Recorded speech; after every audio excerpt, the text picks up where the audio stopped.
आजकल क्या है, हर व्यक्ति, एक छोटा बच्चा भी जो है इतना शिक्षित हो गया है क्योंकि गूगल के अंदर पूरे विश्व का जो है वो ज्ञान मिलता है। तो छोटे से लगा करके बड़े व्यक्ति के दिमाग में ये बात आ गई है, वो सेल्फ सेंटर्ड हो गया है कि जो कार्य मैं करने जा रहा हूं, चाहे वो 5 मिनट का है, चाहे वो घंटे भर का है, चाहे वो 10 साल का है, तो उससे मुझे क्या मिलेगा।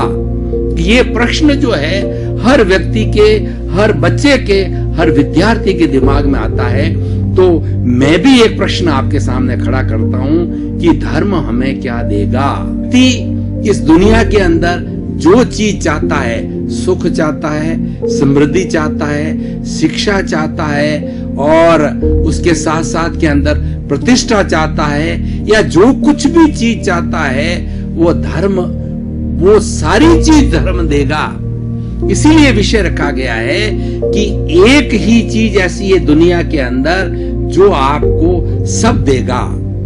ये मैं आपको आज इस पूरे वक्तव्य के अंदर सिद्ध करके बताऊंगा कि धर्म किस प्रकार हमें सब कुछ देगा।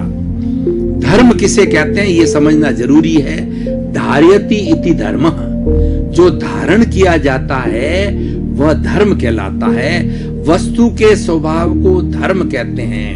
अब जैसे कि अग्नि है, अग्नि का कार्य ताप देना है, तो ताप देना अग्नि का धर्म हुआ। पानी का कार्य शीतलता देना, तो शीतलता उसका धर्म हो गया। और मनुष्य का कार्य है कि किसी को कष्ट न देना, यानी सबकी सेवा करना, ये उसका धर्म हो गया। नेता किस लिए चुना जाता है, उसका कार्य क्या है, उसका कर्तव्य क्या है कि वो जन कल्याण करे, तो जन कल्याण उसका धर्म हो गया। तो ये धर्म की परिभाषा हो गई। और उच्च दृष्टि से सोचें तो आत्मशुद्धि साधनम धर्मः, धर्म एक ऐसा साधन है जिससे कि हमारी आत्मा की शुद्धि होता है, हमको मोक्ष मिलता है। हमारी भारतीय संस्कृति पुरुषार्थ चतुष्टय पर आधारित है। 4 तरह के पुरुषार्थ भारतीय संस्कृति में बताए गए हैं कि अर्थ, काम, धर्म और मोक्ष। मोक्ष हमारा साध्य है। 3 हमारे साधन हैं। इन साधनों से हम साध्य की ओर जाते हैं। जैसे कि हम साल भर एक विद्यार्थी पढ़ता है, ये उसका साधन है। पुस्तकें लाता है, ट्यूशन लाता है, कोचिंग में जाता है, या अन्य और साधन जो है वो जुटाता है। लेकिन जो अंतिम उसका जो साध्य है वह है कि अपनी कक्षा के अंदर उत्तीर्ण होना, वह उसका मुख्य साध्य है। और जब वो उत्तीर्ण होता है, इसका मतलब उसने अपने साध्य को जो है पूर्ण कर लिया। तो इस तरीके से वो उसका साध्य हो गया। और हमारी जीवन का, हमारी आत्मा का साध्य है कि मोक्ष का अर्थ ये होता है कि अभी हमारे एक सुख के बाद में दुख आता है, फिर दुख के बाद सुख आता है। ये क्रम चलता रहता है, साइकिल चलती रहती है। अबाध अनंत सुख, निर्बाध सुख है, वो हमारी मोक्ष की आत्मा होती है, वो धर्म के द्वारा मिलता है।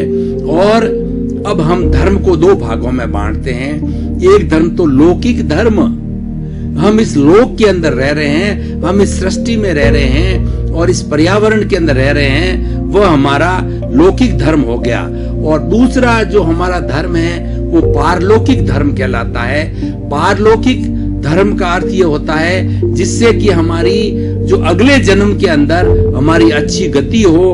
आज हम इस गति के अंदर मनुष्य बने हैं, तो अगली गति में जाकर के हम फिर से मनुष्य हुए, क्योंकि मनुष्य इस सृष्टि का सर्वश्रेष्ठ प्राणी है। उसको ईश्वर ने ऐसा मस्तिष्क दिया है, ऐसे उसको बुद्धि दी है कि उसका सदुपयोग करता है तो वो सर्व कल्याण कर सकता है, वो जगत का कल्याण कर सकता है। और अगर उस मस्तिष्क का, उस बुद्धि का वो दुरुपयोग करता है तो विनाश भी कर सकता है। आज युद्ध होते हैं तो युद्ध सबसे पहले किसी व्यक्ति के दिमाग के अंदर जो है वो पैदा होता है। युद्ध सबसे पहले दिमाग में आता है और फिर वो लड़ा जाता है। जिसके पास अधिकार होता है, जिसके पास सत्ता होती है और वो अपने बुद्धि का दुरुपयोग करता है तो युद्ध की स्थिति आ जाती है, और उसका सदुपयोग करता है तो सृष्टि के कल्याण की बात आ जाती है।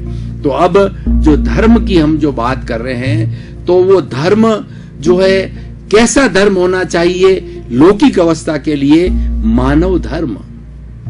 मानव धर्म एक ऐसा धर्म है जो कि भाई से भाई को जोड़ता है, मनुष्य से मनुष्य को जोड़ता है, और वो किसी के लिए दुखदायी नहीं बनता है। सबसे बड़ा जो अधर्म है वो इस दुनिया के अंदर किसी भी प्राणी को दुख देना सबसे बड़ा अधर्म है।